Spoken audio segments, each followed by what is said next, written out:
பருப்பு இல்லாத தக்காளி சாம்பார் செய்கிறதுக்கு ஒரு குக்கரில் எண்ணெயை ஊற்றி 2 பச்சை மிளகாய் சேர்த்துருக்குறேன்.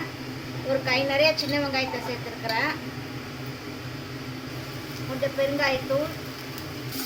1 நிமிஷம் வதக்கினா போதும். 3 தக்காளியை மிக்சியில் அடித்து வச்சுட்டேன், அதையும் சேர்த்துக்கலாம்.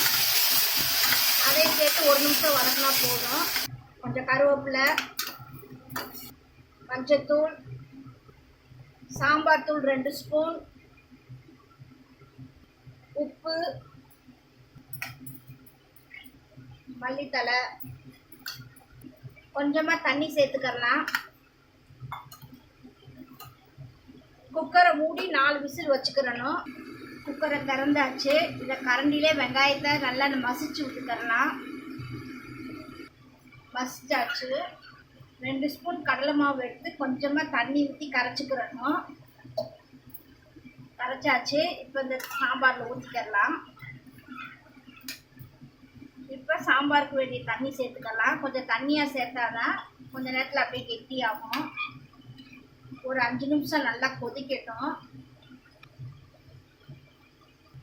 சாம்பார் நல்லா கெட்டியாயிடுச்சு. இப்போ தாளிச்சுக்கிறணும். தாளிக்கிற கரண்டி அடுப்பில் வச்சு 1 டீஸ்பூன் நெய் ஊற்றிருக்கிறேன். கடுகு, கொஞ்சமாக வெந்தயம் சேர்த்துக்கிறணும். வெந்தயம் சேர்த்தோம்னா மணமாக இருக்கும். கொஞ்சமாக ஜீரகம், 4-5 சின்ன வெங்காயம், கொஞ்சம் கருவேப்பிலை, கொஞ்சமாக பெருங்காயத்தூள், மல்லித்தலை, தாளிச்சதை சாம்பாரில் சேர்த்துடலாம். பருப்பு இல்லாத தக்காளி சாம்பார் ரெடி ஆயிடுச்சு.